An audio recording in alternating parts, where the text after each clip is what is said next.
Hello दोस्तों, मैं प्रमोद कुमार शर्मा राजनीति विज्ञान विषय के साथ सरस्वती ग्रुप ऑफ कॉलेजेस के इस डिजिटल प्लेटफॉर्म पे आप सभी लोगों का आज लाइव क्लास में स्वागत है। जैसा कि कल हम लोग बीए तृतीय वर्ष में राजनीति विज्ञान विषय के तृतीय प्रश्न पत्र में 1919 का शांति समझौता पढ़े थे और यह 1919 का जो शांति समझौता हुआ था, मैंने आपको बताया था कि पेरिस में वर्साय नामक स्थान पर हुआ था, इसलिए इसको मुख्य रूप से वर्साय की संधि के नाम से जाना गया। आज इसी चैप्टर का अगला भाग हम लोग देखेंगे कि 1919 का जो शांति समझौता हुआ था, इस समझौता की प्रमुख शर्तें कौन कौन सी थी।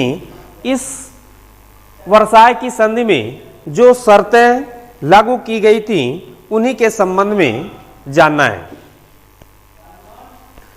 ये जो आज का हमारा टॉपिक है वर्साय की संधि की प्रमुख शर्तें, इसका उद्देश्य यही है कि वर्साय की संधि जो हुई थी, इसकी जो भी शर्तें लागू की गई थी उसकी संपूर्ण जानकारी आज हम लोगों को प्राप्त करना है, इसको विस्तृत जानकारी प्राप्त करना है।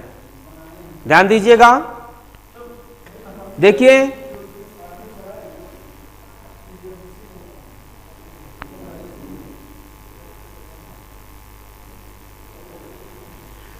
वर्साय की संधि, जैसा कि मैंने आपको कल बताया था कि यह जो संधि हुई थी, यह 4 माह के अथक प्रयास के बाद से 6 मई 1919 को, ध्यान दीजिएगा इस डेट को, यानी कि 4 माह यह संधि चला था और यह 6 मई 1919 को अंतिम प्रारूप इसका जो है कि बन करके तैयार हुआ था। इसमें मैंने आपको बताया भी था कि यह जो वर्साय की संधि हुई थी, इसके 4 मुख्य कर्णधार थे, जिसका नाम भी मैंने आपको गिना दिया था। अमेरिका के राष्ट्रपति वुडरो विल्सन, इसके साथ साथ फ्रांस के प्रधानमंत्री क्लीमेंसो, ब्रिटिश प्रधानमंत्री लॉर्ड जॉर्ज और इटली के प्रधानमंत्री ऑरलैंडो। इन लोगों के द्वारा 4 माह के अथक प्रयास के बाद से 6 मई 1919 को इस संधि का अंतिम प्रारूप बन करके तैयार होता है। यह संधि पत्र अर्थात ये जो वर्साय की संधि थी, जो अंतिम रूप इसको दिया गया, वह जो अंतिम रूप दिया गया उसमें 230 पृष्ठों का एक लंबा जो है कि प्रारूप था, जिसको 15 भागों में विभाजित भी किया गया था और 439 इसमें धाराएं थीं। तो इस प्रकार से इसको भी आप लोगों को याद रखना चाहिए कि यह जो संधि थी यह 230 पृष्ठों में जो है कि विभाजित थी, इसके साथ साथ यह 15 भागों में विभाजित था और 439 इसमें धाराएं थी। संधि के प्रारूप को देख करके जर्मन प्रतिनिधियों को बहुत निराशा हुई। जैसा कि मैंने आपको कल बताया था कि 1919 के शांति समझौता में जितने भी देश पराजित हो गए थे प्रथम विश्व युद्ध में, उन देशों को जो है कि इस संधि में नहीं जो है कि बुलाया गया था, निमंत्रित नहीं किया गया था और विशेष करके इस वर्साय की संधि में जो है कि जर्मनी को ही टारगेट बनाया गया था। इस प्रकार से जर्मनी के प्रतिनिधियों को यह जो प्रारूप बना था, इसको देख करके बहुत ही निराशा हुई थी, उनको जो है कि दुख हुआ था। जर्मन वासियों ने इसका क्या किया था, विरोध किया था, क्योंकि उनके मन के मुताबिक यह जो है कि संधि नहीं हुई थी। बिल्कुल प्रतिशोध की भावना से उसमें जर्मनी को बिल्कुल पंगु बनाने का प्रयास किया गया था, इसलिए जर्मन वासी जो है कि इसका विरोध करते हैं। जर्मन वासी इस प्रारूप को देख करके निराश हो जाते हैं। इसके बाद से हम लोग देखेंगे कि लॉर्ड जॉर्ज ने क्या कहा था। लॉर्ड जॉर्ज ने कहा था कि जर्मनी लोग कहते हैं कि वे संधि पर हस्ताक्षर नहीं करेंगे। जर्मन राजनीतिज्ञ भी यही बात कहते हैं, किंतु हम लोग कहते हैं महानुभाव, आपको इस पर हस्ताक्षर करना ही है। यदि वर्साय में ऐसा नहीं करते हैं तो आपको बर्लिन में करना ही होगा। तो ये जो थॉट है लॉयड जॉर्ज का, यह भी महत्वपूर्ण है, इसको हमेशा आप लोगों को याद रखना चाहिए कि पूछ भी देता है कि यह थॉट किसका है, यह विचार किसका है, यह कथन किसका है। तो इसको याद रखिए कि जर्मनी लोग कहते हैं कि वे संधि पर हस्ताक्षर नहीं करेंगे, जर्मन राजनीतिज्ञ भी यही बात कहते हैं, किंतु हम लोग कहते हैं महानुभाव आपको इस पर हस्ताक्षर करना ही है। यदि वर्साय में ऐसा नहीं करते हैं तो आपको बर्लिन में करना ही होगा। इस प्रकार से हम देख सकते हैं कि लॉयड जॉर्ज का ये जो कथन है, इससे स्पष्ट होता है कि जर्मनी के लोग यदि इस पर हस्ताक्षर नहीं भी करने के लिए तैयार होते हैं, लेकिन फिर भी उनको लास्ट में हस्ताक्षर करना ही होगा। उसके बाद से 28 जून 1919 को वर्साय के शीश महल में जर्मन प्रतिनिधिमंडल के संधि पर हस्ताक्षर कर दिए। ध्यान दीजिएगा, इसमें तो थोड़ा सा शब्द कटा हुआ है। 28 जून, ध्यान दीजिएगा, इस डेट को भी बिल्कुल याद रखिए, सबसे महत्वपूर्ण है। पूछा जा सकता है कि जर्मन प्रतिनिधियों के द्वारा वर्साय की संधि पर हस्ताक्षर कब किया गया, तो इसको 28 जून 1919 को वर्साय के शीश महल में, शीश महल ये पैलेस था, उसमें जो है कि यहाँ पर सभी लोग इकट्ठा हुए थे और जर्मन के प्रतिनिधियों को वहाँ पर एक तरह से बंदी बना करके जो है कि कैदी बना करके रखा गया था और लास्ट में 28 जून 1919 को इस वर्साय की संधि पर हस्ताक्षर करा लिया जाता है। तो इस प्रकार से ये जो वर्साय की संधि थी 28 जून 1919 को वर्साय की संधि पर जर्मन प्रतिनिधियों के द्वारा हस्ताक्षर किया गया। इसके बाद से आता है आपका वर्साय की संधि की प्रमुख शर्तें कौन कौन सी थी।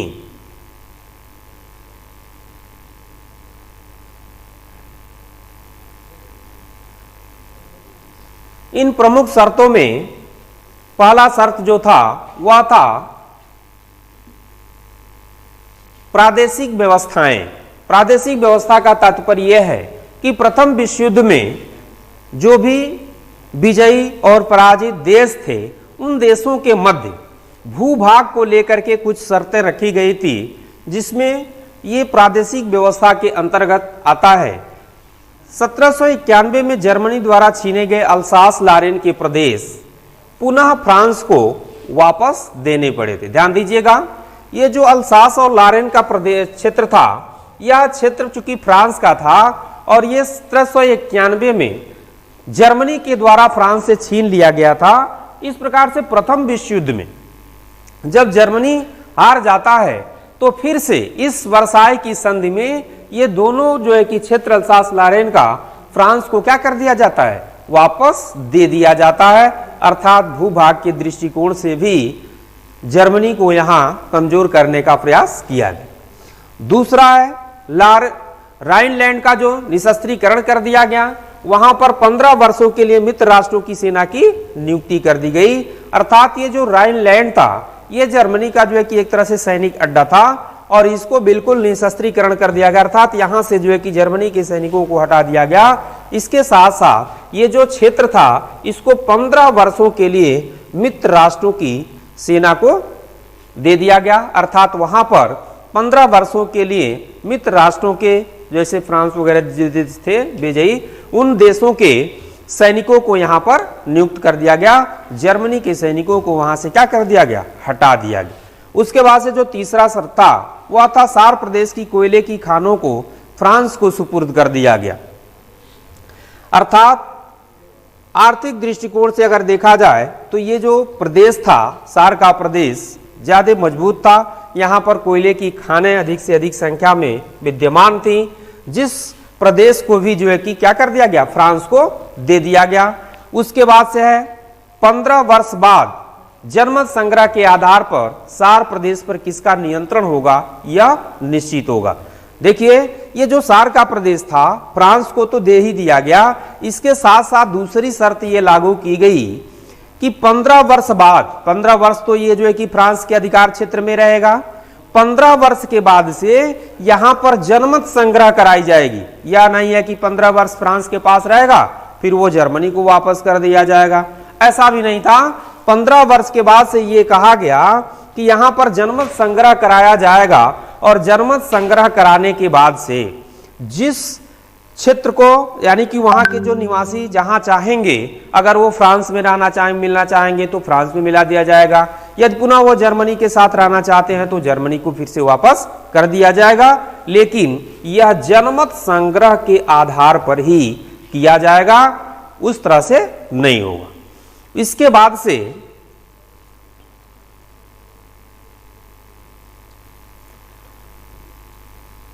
ये जो मार्सनेट, यूपेन, मालमेडी के प्रदेशों को जर्मनी से लेकर के किसको दे दिया गया? बेल्जियम को दे दिया गया। अभी आप लोगों ने यहां देखा कि अल्सास लारेन के प्रदेश को जो है कि फ्रांस को दे दिया गया, राइनलैंड की निशस्त्रीकरण कर दिया गया, इसके साथ साथ 15 वर्षों के लिए मित्र राष्ट्र की सेना को नियुक्त कर दिया गया।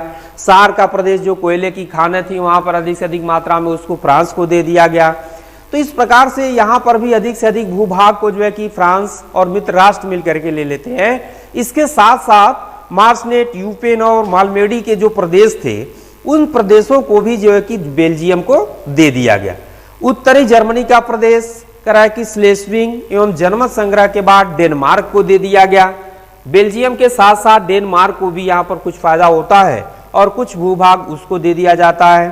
फिर दिया हुआ है साइलेशिया का एक छोटा भाग चेकोस्लोवाकिया को दे दिया जाता है।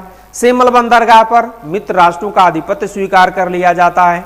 तो यहाँ पर प्रादेशिक व्यवस्था के तहत हम देख सकते हैं कि जर्मनी के अधिक से अधिक भूभाग को छीन लिया गया और उस पर मित्र राष्ट्रों ने अपना अधिकार स्थापित कर लिया।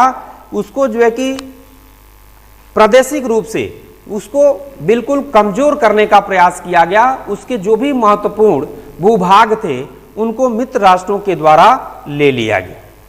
इसके बाद से दूसरा जो शर्त था वह था जर्मन उपनिवेश।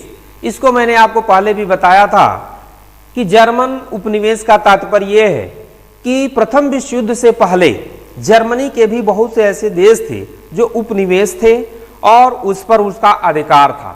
लेकिन प्रथम विश्व युद्ध में जब वह हार जाता है जर्मनी, तो उन उपनिवेश भूभागों पर भी मित्र राष्ट्र अपनी नजर लगाए हुए थे और लास्ट में जो है कि उन भूभागों को भी अपने में बांट करके उसको कमजोर करने का प्रयास किया था। जर्मनी के उपनिवेश को राष्ट्र संघ के संरक्षण में रखा गया। ध्यान दीजिएगा, ये जो जर्मन उपनिवेश देश थे उनको राष्ट्र संघ के संरक्षण में रखा गया। लेकिन वास्तविकता क्या थी? वह केवल कहने के लिए था कि जर्मनी के उपनिवेश जो भी देश हैं वो राष्ट्र संघ के संरक्षण में रहेंगे। लेकिन वास्तविकता ये थी कि मित्र राष्ट्र ही आपस में मिल करके और उन भूभागों को, उन जो है कि देशों को आपस में क्या कर लिए थे? बांट लिए थे। राष्ट्र संघ के संरक्षक इन मित्र राष्ट्रों को ही नियुक्त किया गया था। चूंकि राष्ट्र संघ के जो सदस्य देश थे वह मुख्य रूप से मित्र राष्ट्र ही थे, तो यहां पर कहा गया कि ये देश जो भी उपनिवेश देश हैं वह उपनिवेश राष्ट्र संघ के संरक्षण में रहेंगे और राष्ट्र संघ के संरक्षक कौन थे? मित्र राष्ट्र थे। तो कहने का तात्पर्य है कि परिणाम स्वरूप जर्मनी की अफ्रीका, एशिया में स्थित उपनिवेशों को संरक्षण प्रणाली के द्वारा मित्र राष्ट्रों ने आपस में बांट लिया। अर्थात जर्मनी के सारे उपनिवेश उससे क्या कर लिए गए? छीन लिए गए। दूसरे रूप में यह कहा करके कि जर्मनी के जो भी उपनिवेश हैं उस पर मित्र राष्ट्रों का संरक्षण, उस पर जो है कि राष्ट्र संघ का संरक्षण रहेगा और राष्ट्र संघ का संरक्षक ये मित्र राष्ट्र ही थे। तो इस प्रकार से अफ्रीका और एशिया में जितने भी उपनिवेश देश थे उन सभी देशों पर जो है कि मित्र राष्ट्रों का अधिकार हो गया। मित्र राष्ट्र आपस में मिल करके उसको बांट लिए थे। तो इस तरह से दूसरे रूप में भी देखा गया कि जर्मनी के जो भी उपनिवेश देश थे उनको भी उनसे छीन लिया गया था। ये जो दूसरी शर्त थी। इसके बाद से तीसरी शर्त हम देखेंगे सैनिक व्यवस्था के अंतर्गत। सैनिक व्यवस्था को देखते हुए भी जर्मनी को बिल्कुल कमजोर करने का प्रयास किया गया था इस वर्साय की संधि में। इस वर्साय की संधि में सैनिक व्यवस्था में सबसे पहला चीज यह था कि स्थल सेना की संख्या अगले 12 वर्षों के लिए 1 लाख निर्धारित कर दी गई। ध्यान दीजिएगा, जर्मनी खुद अपनी सेना में अधिक से अधिक वृद्धि नहीं कर सकता था, चाह करके भी नहीं कर सकता था, क्योंकि इस वर्साय की संधि में सभी देशों ने मिलकर के एक शर्त लागू कर दिया था कि प्रथम विश्व युद्ध के बाद से वह अगले 12 वर्षों तक 1 लाख से अधिक सेना नहीं रख सकता है, वो अपने सेना में वृद्धि नहीं कर सकता। दूसरी चीज, अस्त्र शस्त्र के उत्पादन पर भी क्या कर दिया गया था, रोक लगा दिया गया था कि जर्मनी अगले समय में अपने आप कुछ भी नहीं बना सकता है, कोई हथियार नहीं बना सकता है, किसी प्रकार का कोई उत्पादन नहीं कर सकता है। तीसरा शर्त यह था कि 10,000 टन के 6 युद्धपोत, 6 हल्के क्रूजर और 12 डिस्ट्रॉयर से अधिक नहीं रख सकता था। अर्थात जर्मनी अपने सेना की जो मजबूती पहले प्रदान किया था उसके तुलना में प्रथम विश्व युद्ध के बाद से उसको बिल्कुल हल्का कर दिया गया, यानी कि वह मतलब नौसेना के क्षेत्र में भी अपने आप को बिल्कुल कमजोर हो गया था।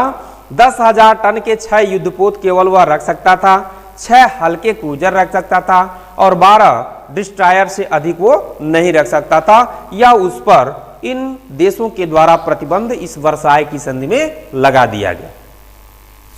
चौथा जो शर्त था सैनिक व्यवस्था के अंतर्गत, जल सेना में देख रहे होंगे यहां 17,000 सैनिक व 1,500 से अधिक अधिकारी नहीं रख सकेगा।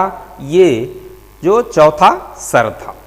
इसके साथ साथ पांचवा शर्त सैनिक व्यवस्था के अंतर्गत था, पनडुब्बियों का निर्माण भी क्या कर दिया गया था, निषेध कर दिया गया था। यहां मैंने अभी आपको बताया है कि अस्त्र शस्त्र पर तो उसके उत्पादन पर रोक लगा ही दिया गया था। इसके साथ साथ उस समय जो जर्मनी था वह पनडुब्बी निर्माण के लिए विशेष रूप से जो है कि जाना जाता था और विश्व के नामी पनडुब्बियों का निर्माण क्या करता था, लेकिन इसके पनडुब्बियों के निर्माण पर भी क्या कर दिया गया था, रोक लगा दिया गया था कि वह किसी तरह का पनडुब्बी नहीं बना सकता है। 12 पनडुब्बियों से अधिक नहीं रख सकता है। जर्मनी का अगला जो है, जर्मनी का प्रधान सैनिक कार्यालय समाप्त कर दिया गया था। वो जो अभी अल्सास लारेन का प्रदेश, उसके बाद से राइनलैंड का प्रदेश, राइनलैंड में भी एक तरह से जर्मनी का सैनिक कार्यालय हुआ करता था, तो इसको छीन करके फ्रांस को दे दिया गया। इस प्रकार सैनिक दृष्टि से सैनिक दृष्टि से निशस्त्रीकरण के नाम पर जर्मनी को एकदम पंगु बना दिया गया था, बिल्कुल कमजोर बना दिया गया था, क्योंकि फ्रांस को यह भय हमेशा जो है कि व्याप्त था कि आने वाले समय में यदि जर्मनी सैनिक दृष्टिकोण से यदि अधिक मजबूत होता है तो हमारे लिए ही सबसे जो है कि खतरा उत्पन्न होगा। और इस तरह से इस वर्साय की संधि में जर्मनी को इतना सैनिक दृष्टिकोण से कमजोर कर दिया गया कि आने वाले एक लंबे समय तक वह अपनी स्थिति मजबूत न कर सके, किसी दूसरे देश से युद्ध करने की स्थिति में न रह सके, ताकि फ्रांस अपने आप को अधिक से अधिक सुरक्षित महसूस कर सके। उसके बाद से सबसे लास्ट में आता है आपका आर्थिक व्यवस्था। आर्थिक व्यवस्था का तात्पर्य यह है कि इस प्रथम विश्व युद्ध में जो भी क्षति हुई थी, उस अभी मैंने आपको 1919 का शांति समझौता में बताया था मुद्दा में, तो मुद्दा भी यही था कि यह संधि क्यों लाई गई, यह समझौता क्यों किया गया।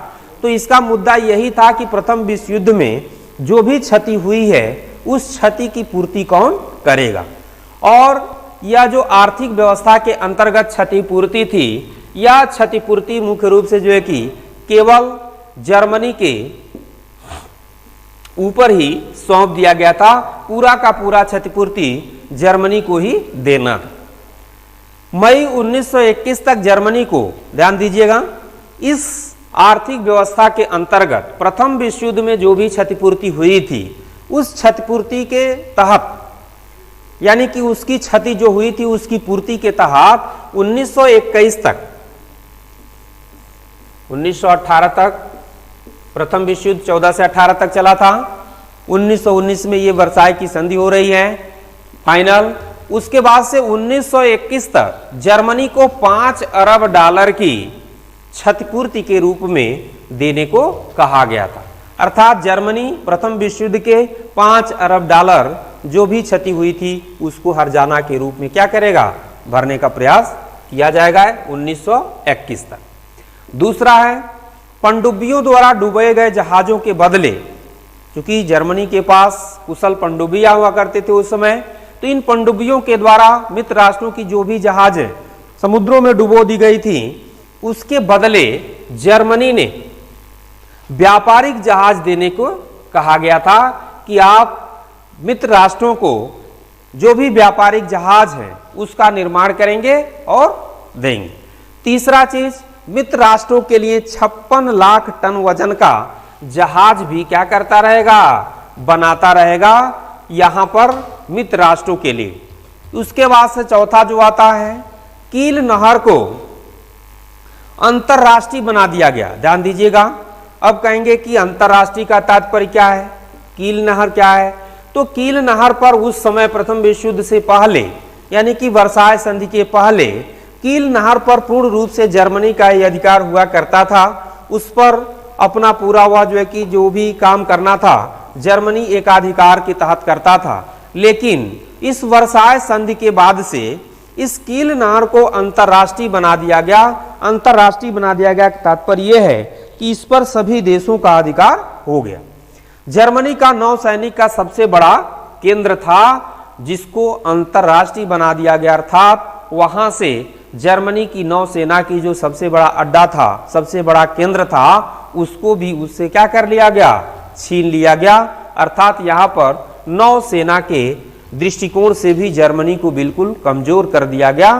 उसके बाद से लास्ट में आता है पांचवा, जर्मनी के लोहे और कोयले की खानों के मुख्य क्षेत्र सार, अल्सास, लारेन मित्र राष्ट्र ने क्या कर लिया था, छीन लिया था। इसके पहले भी मैंने अभी आपको बताया है प्रादेशिक व्यवस्था के अंतर्गत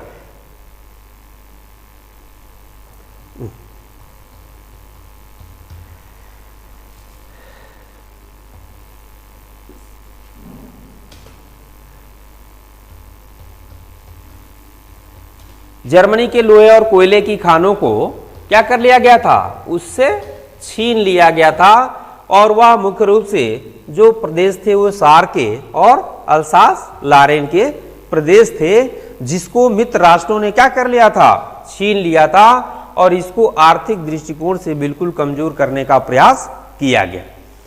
उसके बाद से आता है जर्मनी को सरकारी और गैर सरकारी संपत्ति को मित्र राष्ट्रों ने जब्त कर लिया था।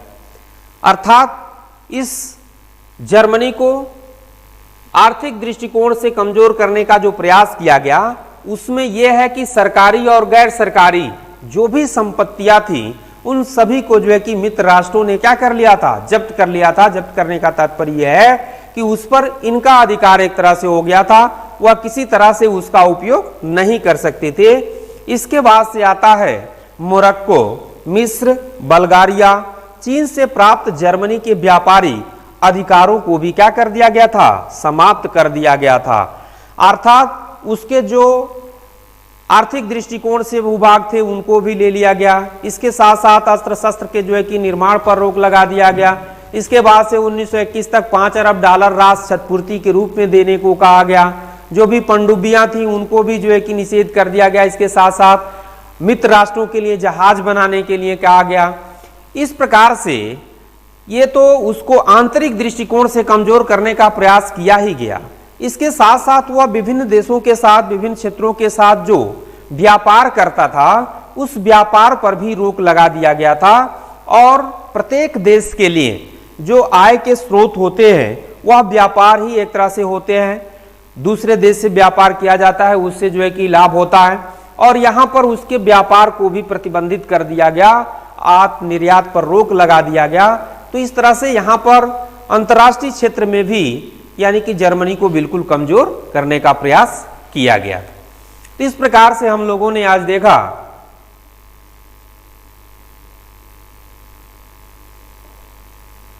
कि वर्साय की संधि 6 मई 1919 को बन करके तैयार होता है, और यह संधि पत्र 230 पृष्ठों का लंबा, 15 भागों में विभाजित, 439 धाराएं थी, और इस पर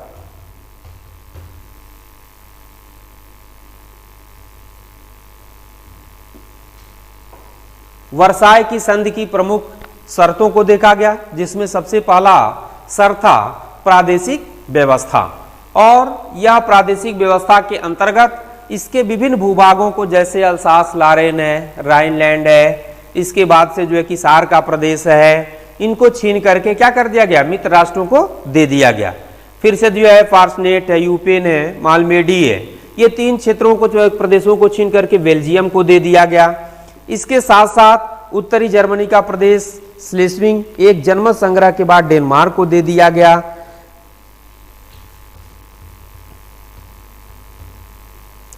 साइलेशिया का एक छोटा सा भाग चेकोस्लोवाकिया को दे दिया गया।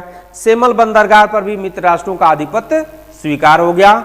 ये था प्रादेशिक व्यवस्था के तहत। दूसरा है जर्मनी का उपनिवेश, अर्थात जर्मनी के जो भी उपनिवेश थे उन सभी उपनिवेशों को यहां पर यह कहा गया कि उस पर राष्ट्र संघ का अधिकार होगा उस पर। लेकिन ये जो राष्ट्र संघ था, इस राष्ट्र संघ के संरक्षक के रूप में मित्र राष्ट्र ही थे, तो अंतोगत्वा उपनिवेशों को आपस में ही ये क्या कर लिए थे, बांट लिए थे, अर्थात जर्मनी से छीन लिए थे। इसके बाद से तीसरा है सैनिक व्यवस्था। सैनिक व्यवस्था के अंतर्गत मैंने अभी आपको बताया है कि अगले 12 वर्षों तक जर्मनी केवल 1 लाख ही सेना रख सकता था, उससे अधिक सेना नहीं रख सकता था। अस्त्र शस्त्र के उत्पादन पर भी इस पे रोक लगा दिया गया था। 10,000 टन के 6 युद्धपोत, 6 हल्के क्रूजर, 12 डिस्ट्रॉयर से अधिक यह नहीं रख सकता था। जल सेना में 17,000 सैनिक व 1500 से अधिक अधिकारी नहीं रख सकता था। पनडुब्बियों का निर्माण निषेध कर दिया गया था। इसके साथ साथ 12 पनडुब्बियों से अधिक वह नहीं रख सकता था। जर्मनी का प्रधान सैनिक कार्यालय अर्थात जो सार का प्रदेश था, राइनलैंड का प्रदेश था, उसको भी उससे छीन लिया गया था। इस प्रकार से सैनिक दृष्टिकोण से जर्मनी को बिल्कुल कमजोर करने का प्रयास किया गया था। चौथा भी मैंने आपको बताया है आर्थिक व्यवस्था क्षतिपूर्ति के रूप में, तो इसमें 5 अरब डॉलर जर्मनी को 1921 तक जो है कि देने का प्राविधान किया गया था कि 5 अरब डॉलर जर्मनी हर्जाना के रूप में इसको भरेगी। इसके साथ साथ पनडुब्बियों द्वारा डूबे गए जहाजों के बदले जर्मनी व्यापारिक जहाज मित्र राष्ट्रों को देगी। इसके साथ साथ मित्र राष्ट्रों के लिए 56 लाख टन वजन का जहाज भी क्या करता रहेगा, बनाता रहेगा। कील नहर जिस पर जर्मनी का पूर्ण अधिकार हुआ करता था, उसको अंतरराष्ट्रीय बना दिया गया था, और ये जो कील नहर था, यह कील नहर जर्मनी का नौसेना का सबसे बड़ा केंद्र माना जाता था। इसको भी इससे छीन लिया गया। जर्मनी के लोहे और कोयले की खान के मुख्य क्षेत्र सार, अल्सास, लारेन भी मित्र राष्ट्रों ने छीन लिया था। जर्मनी को सरकारी गैर सरकारी संपत्ति जो भी थी उस पर मित्र राष्ट्र जो है कि उसको जब्त कर लिए थे। मोरक्को, मिस्र, बल्गारिया, चीन से प्राप्त जर्मनी के व्यापारिक अधिकारों को भी समाप्त कर दिया गया।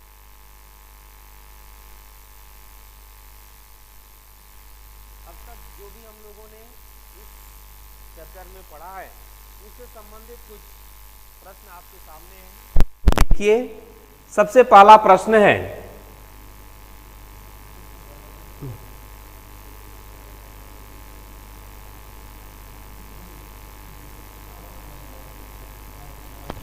पेरिस शांति सम्मेलन में किस ब्रिटिश प्रधानमंत्री ने भाग लिया? सबसे पहला है चैम्बरलेन, चर्चिल, लॉर्ड जॉर्ज और लॉर्ड कैनिंग।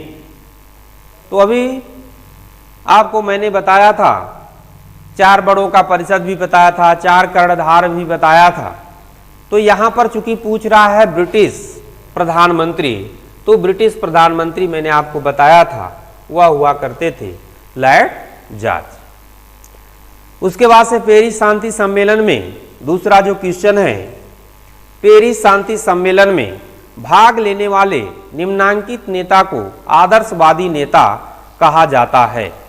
उस समय मैंने आपको बताया था कि जो जर्मनी 1919 का शांति समझौता था, उसमें जो बाधाएं उत्पन्न हो रही थी, उन बाधाओं में भी एक कारण मैंने आपको बताया था, यदि आपको याद होगा तो इस प्रश्न का आंसर बिल्कुल आसानी से आप लोग दे सकते हैं। आदर्शवादी नेता के रूप में किसको जाना जाता है? पहला ऑप्शन है Woodrow Wilson, Orlando, Clemenceau, Lord George. तो इस प्रकार से हम कह सकते हैं कि इसका सही आंसर क्या है? आदर्शवादी नेता वुडरो विल्सन ही थे, क्योंकि मैंने अमेरिका की राष्ट्रपति को बताया था कि यह आदर्शवादी विचारधारा के थे, बाकी अन्य लोग भौतिकवादी विचारधारा के थे। इस तरह से इन लोगों के विचारों में मेल नहीं खा रहा था। इसके बाद से जो तीसरा प्रश्न है, पेरिस शांति सम्मेलन का अंतिम प्रारूप कब तैयार हुआ था? तो इसमें भी चार ऑप्शन है, देख रहे हैं आप लोग। 10 मई 1919, 16 मई 1919, 27 मई 1919, 6 मई 1919। तो इसका सही आंसर जो होगा वह 6 मई 1919 होगा। 6 मई 1919 ये चौथा क्वेश्चन, जर्मन प्रतिनिधिमंडल के सदस्य संधि पर हस्ताक्षर कब किए? पहला है ऑप्शन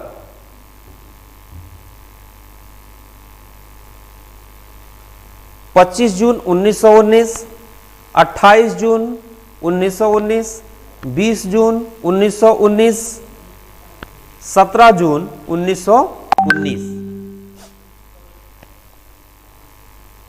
तो इसका सही आंसर हो जाएगा आपका 28 जून 1919। जो दूसरा ऑप्शन है यह बिल्कुल सही है। इसके बाद से तीसरा लास्ट प्रश्न है, पांचवा, पेरिस शांति सम्मेलन की अध्यक्षता की थी। इसको मैंने आपको बताया था कि फ्रांस के प्रधानमंत्री के द्वारा यहाँ पर पेरिस शांति सम्मेलन की अध्यक्षता की गई थी। तो इसका भी सही आंसर क्या हो जाएगा? क्लीमेंसो। तो इस तरह से आज हम लोगों ने देखा 1919 की शांति समझौता का अगला भाग, वर्साय की संधि की प्रमुख शर्तें। फिर हम लोग अगले क्लास में मिलेंगे। तब तक के लिए आप सभी लोगों को बहुत बहुत धन्यवाद।